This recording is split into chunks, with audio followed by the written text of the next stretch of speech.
High speed, adrenaline rush, and the smell of gasoline is something that all NASCAR drivers are familiar with. However, there are moments in this beloved sport when accidents almost led to tragic outcomes. In this video, we'll highlight 10 cases where NASCAR drivers came dangerously close to losing their lives.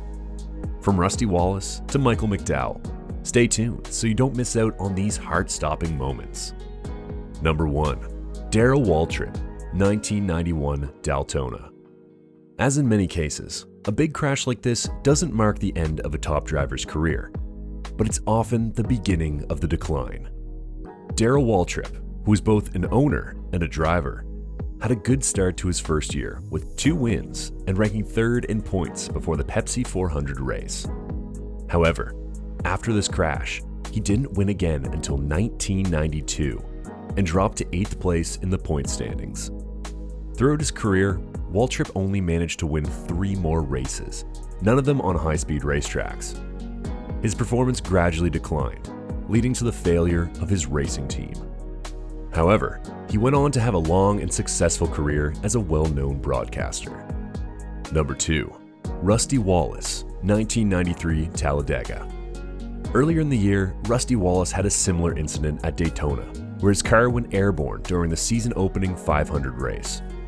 However, the crash at Talladega seemed avoidable. He got spun around near the finish line by Dale Earnhardt, who was known for his aggressive driving style. People had strong opinions about Earnhardt, whether they loved or hated him, but you always knew what to expect when he was closing in on the finish line. Rusty Wallace, on the other hand, recovered well from this crash. He won 10 races that year and came close to winning the championship, losing to Earnhardt by only 80 points. In the Talladega race, he finished in 6th place and was considered running, although flying might have been a more accurate description, considering his earlier accident at Daytona. Number 3. Ryan Newman, 2020 Daytona 500.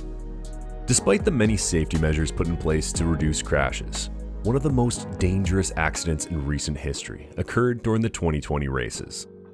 Ryan Newman was involved in this incident.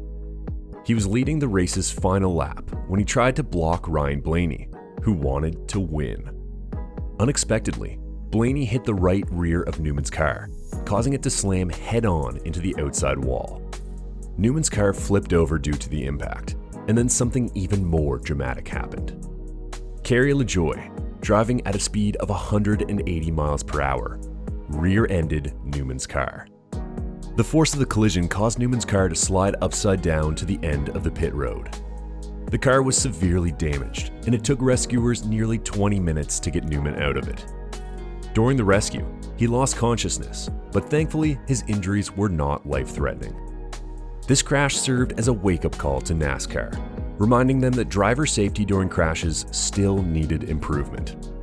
Surprisingly, 3 months later, Newman was able to return to racing, even though many people thought he might never race again. Number 4. Michael McDowell, 2008 Texas.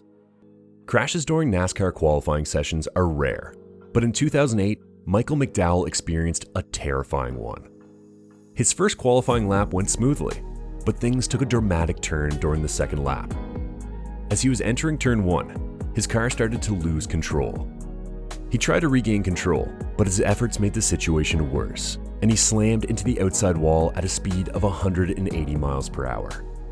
The impact was so powerful that the car flipped upside down, rolled twice, and then finally landed back on its wheels. Fortunately, McDowell was able to climb out of the car, which was a huge relief for everyone at the stadium. The announcer covering the race was also visibly shaken by what had happened. Experts pointed out that if it weren't for the safety barriers added to the tracks in the 2000s, this accident could have resulted in the driver's death. Number 5. Jeff Bodine, 2000 Daytona. On February 19, 2000, there was a very frightening accident involving NASCAR driver Jeffrey Bodine. It happened during the first ever Truck Series race at Daytona. Around the 57th lap, there was intense competition among Kurt Busch, Rob Morgan, and Lyndon Amick. The crash began when Morgan and Busch made contact, causing Morgan's truck to veer into Amick's. This led to both trucks colliding with Jeffrey Bodine, whose truck was lifted off the ground and crashed into the fence. After the collision, Bodine's fuel tank broke, causing a massive fire. According to the Washington Post, Bodine suffered a broken right wrist, a concussion, and a fractured vertebrae in the middle of his back. In total, 12 other vehicles were involved in the crash. Some spectators were also caught up in the accident, with 9 of them needing medical treatment, and 2 of them had to undergo surgery due to severe injuries.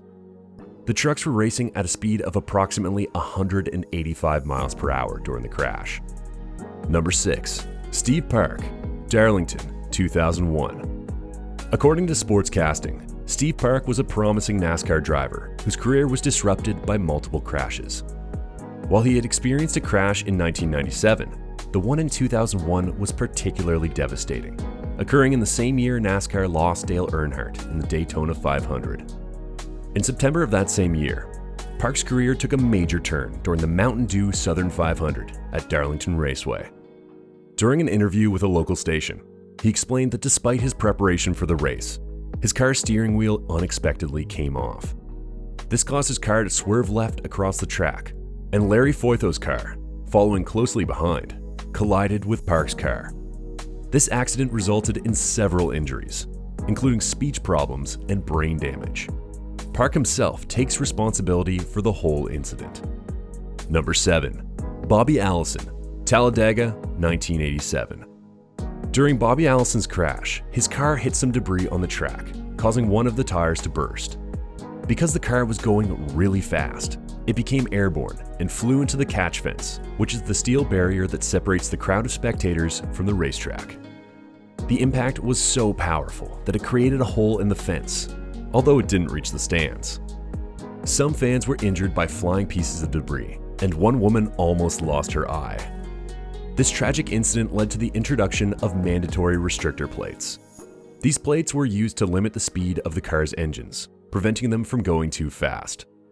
This made it so that all cars had a similar maximum speed, placing more emphasis on the skill of the drivers and teamwork rather than just having the fastest car.